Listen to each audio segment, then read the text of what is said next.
Doctor Mohammad Yunus কিন্তু সচরাচর কারোর সঙ্গে কোলাকুলিও করেন না আর হ্যান্ডশেকও করেন না, বাংলাদেশে করেন, উনি বিদেশে গিয়ে হ্যান্ডশেক করেন। হি যে ব্রিটিশ প্রাইম মিনিস্টার, কিন্তু যদি ইন পার্সন ধরেন mister Starmer and mister Yunus in person, সেখানে আমরা মনে করি মিস্টার ইউনূসের যে world wide name and fame অনেক বেশি। তারেক রহমানের সঙ্গে বিএনপির ভারপ্রাপ্ত চেয়ারম্যান যার সঙ্গে প্রধান উপদেষ্টার বৈঠক, এই বৈঠকটি হলো তারেক রহমানের পক্ষ থেকে এবং বিএনপির পক্ষ থেকে, এবং খালেদা জিয়াকে একটা কোট করা হয়েছে যে উনিও চান যে ফেব্রুয়ারির প্রথম দিকে নির্বাচনটা হোক।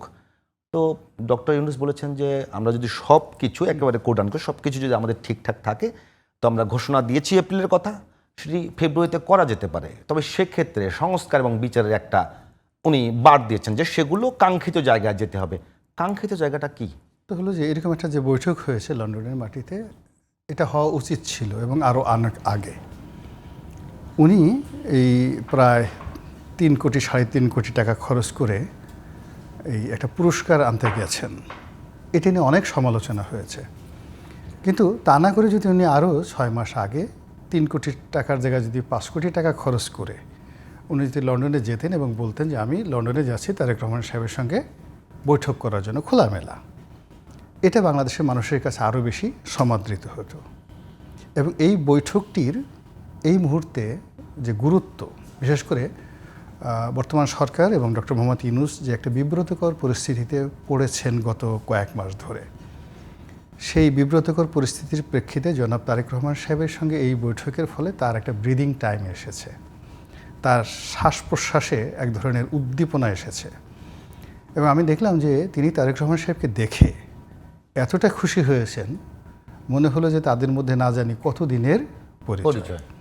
2 নম্বর হলো যে একজন পিতা যেভাবে তার সন্তানের হাত মিনতি করে ভালোবাসা দিয়ে যেভাবে ধরে, ঠিক সেইভাবে উনি তারেক রহমান সাহেবের হাত ধরেছেন। এবং এখানে একটা খুব সাইকোলজিক্যাল ব্যাপার, আপনারা যারা বাংলাদেশে দেখবেন ডক্টর মোহাম্মদ ইউনূস কিন্তু সচরাচর কারোর সঙ্গে কোলাকুলিও করেন না আর হ্যান্ডশেকও করেন না, বাংলাদেশে করেন, উনি বিদেশে গিয়ে হ্যান্ডশেক করেন।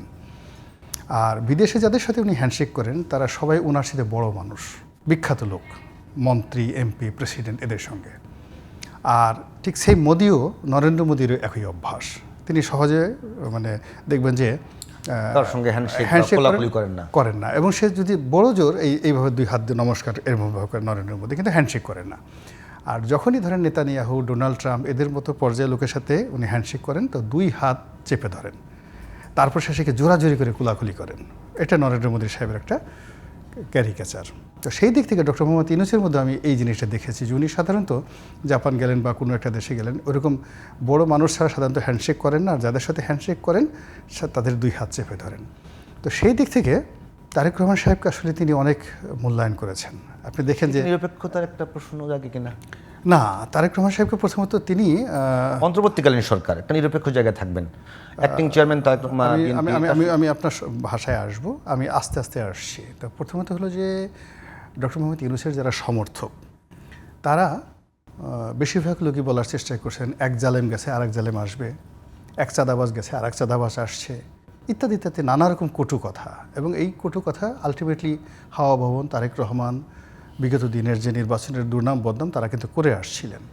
তো সেই জায়গা থেকে তারেক রহমানের পদ পদবি এই জিনিসগুলো বর্তমান সরকারের যারা লোক তারা নিজেদেরকে এলিট ভেবে বিএনপি এবং বিএনপির শীর্ষ নেতৃত্বকে যে তুচ্ছ এবং তাচ্ছিল্য করে আসছিল, সেই জায়গাতে ডক্টর মোহাম্মদ ইউনূসের যে সাবমিশনটা, সেই সাবমিশনটা আমার ভালো লেগেছে। তিনি জাতিসংঘের মহাসচিবকে যেভাবে সম্মান দিয়েছেন, তারেক রহমান সাহেবকে তিনি ওইভাবে সম্মান দিয়েছেন এবং তারেক রহমান সাহেবও ওইভাবে কিন্তু সম্মান দিয়েছেন। এই গেল 1। 2 নম্বর হলো আপনি যে প্রশ্নটা করলেন যে অন্তর্বর্তীকালীন সরকার যেখানে যদি তারেক রহমান সাহেবের সাথে 3 কোটি টাকা খরচ করে লন্ডনে দেখা করতে পারেন, কিংবা আচার আচরণ বা বডি ল্যাঙ্গুয়েজ যদি মনে হয় যে আমি তাকে একটু বেশি গুরুত্ব দিচ্ছি, তাহলে কেন হোয়াই নট অন্য দল আম জনতা দলের, ওনার নাম তো তারেক, তারেক সাহেব, সেই তারেকের সাথে কেন তিনি দেখা করবেন না? বর্তমান যে বিপ্লব, সেই বিপ্লবের কারণে যে তিনি ক্ষমতায় বসেছেন, ছাত্র জনতার বিপ্লব, সেখানে তো গণ অধিকার পরিষদে নুরুল হক নুরুর ভূমিকা কোনো অংশে কম না। তারপর শেষে যে যাকে বলা হয় আম তারেক, তার নামও তারেক রহমান সাহেব, আম জনতা পার্টির তারেক, তার ভূমিকা তো কোনো অংশে কম না। তো তাদের সঙ্গে তো তিনি বসতে পারেন। তো সেই ক্ষেত্রে যদি বলা হয় যে আপনি বললেন যে তার এই নিরপেক্ষতা ভঙ্গ হলো কিনা, আমি বললাম যে না, এর কারণ হলো নেসেসিটি এমন একটা জিনিস, প্রয়োজন মানুষকে অনেক কিছু করতে বাধ্য করে, বাঘও অনেক সময় ঘাস খায়। এখন উনি লন্ডনে গিয়ে হয়তো না তারেক রহমান সাহেবের সাথে দেখা করার ওরকম প্রি শিডিউল ছিল কিনা আমি জানি না, কিন্তু এইবার লন্ডন গিয়ে তিনি যে বিপদে পড়েছেন, ভীষণ রকম বিপদে পড়েছেন, মুসিবত বলা যাকে, একেবারে যাকে বলা হয় আসমানি মুসিবত, আকাশ থেকে যেভাবে ঠাড়া পড়ে ওইরকম ঠাড়া পড়ার মতো অবস্থার সৃষ্টি হয়েছে। আওয়ামী লীগের লোকজন এইভাবে তার সাথে বেয়াদবি করবে, এইভাবে তাকে বিব্রত করবে, এটা উনি আসলে ভাবতে পারেননি। এরপর আওয়ামী লীগের ওই দৃশ্য দেখে তার কাছে মনে হয়েছে যে যদি বিএনপির লোক পিছন থেকে পিন মারে, অর্থাৎ ঢাকাতে তো এরশাক যে কাজ করছে তার সঙ্গে, তো এরশাকের তো লোক লন্ডনেও আছে, তারা যদি আবার বিএনপির এই এরশাকের যারা লোকজন আছে তারা যদি একটু আওয়ামী লীগের লোকের সাথে হাত মিলায় তাহলে তো তার জন্য খুব বিব্রতকর হয়ে যাবে। তো এটার একটা ভয় ছিল। তো সেই ক্ষেত্রে তারেক রহমান সাহেবের সঙ্গে বৈঠক তার একটা ভ্যানগার্ড সেফগার্ড হিসেবে কাজ করেছে তার জন্য। তার বৈঠক হওয়ার কথা ছিল বা তিনি আশা করেছিলেন, হি ওয়াজ ওভার কনফিডেন্ট, যে যেখানে সারা পৃথিবী তার মন্ত্রে ঘূর্ণিপাক মানে ঘুরতে থাকে, তো সেখানে ব্রিটেনের যে প্রধানমন্ত্রী তার হয়তো his a British prime minister, কিন্তু যদি ইন পার্সন ধরেন mister Starmer and mister Yunus in person, সেখানে আমরা মনে করি মিস্টার ইউনুসের যে world wide name and fame অনেক বেশি। তো ওটার উপর ভিত্তি করে তিনি হয়তো আশা করেছিলেন যে আমি গেলে অ্যাপয়েন্টমেন্ট চাইলেই অ্যাপয়েন্টমেন্ট পেয়ে যাব। কিন্তু এখানে টিউলিপ সিদ্দিকে যেভাবে কুটনামি করেছে, যেভাবে আওয়ামী লীগ কুটনামি করেছে বলা হয়ে থাকে, লেবার পার্টি যেভাবে কুটনামি করেছে, উনি খুবই একটা বিব্রতকর অবস্থার মধ্যে পড়েছেন এবং সবাই ওনাকে খুব বলছিল কী দরকার ছিল মানে লন্ডন যাওয়ার, উনি এত বড় একটা ব্রিটিশ প্রধানমন্ত্রীর সাথে তার দেখা হয় না, উনি এই 39টা রুম ভাড়া করে 3 কোটি টাকা দিয়ে তারপর সেখানে গেছেন, তার একটা রুমের ভাড়া নাকি 40 লাখ টাকা পার নাইট, না পার নাইট হলো 10 লাখ টাকা, 4 রাতে 40 লাখ টাকা।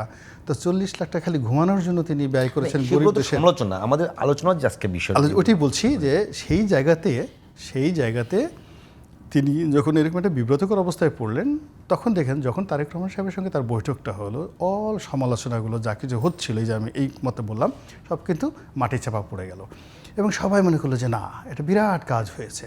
এই যাবৎকালে গত 10 মাসে যদি জনাব ডক্টর আসলে অনেক বড় কাজ হয়েছে, মহান কোনো কাজ করে থাকেন, ভালো কোনো কাজ করে থাকেন, তারেক রহমান সাহেবের সাথে কাজ করেছেন। এখন শুনেন, ভালো হলো বা মন্দ হলো এটা সময় বলে দেবে, কিন্তু রাজনীতি কিন্তু একটা পাবলিক পারসেপশন। এখন বিএনপির প্রায় 35% সাপোর্টার, তাদের মধ্যে বেশিরভাগ লোক হলো উম্মি। তারা তারেক রহমান সাহেবের হাসি দেখলে তারা হাসেন, বেগম জিয়াকে ভালো দেখলে তাদের মনে আনন্দ লাগে।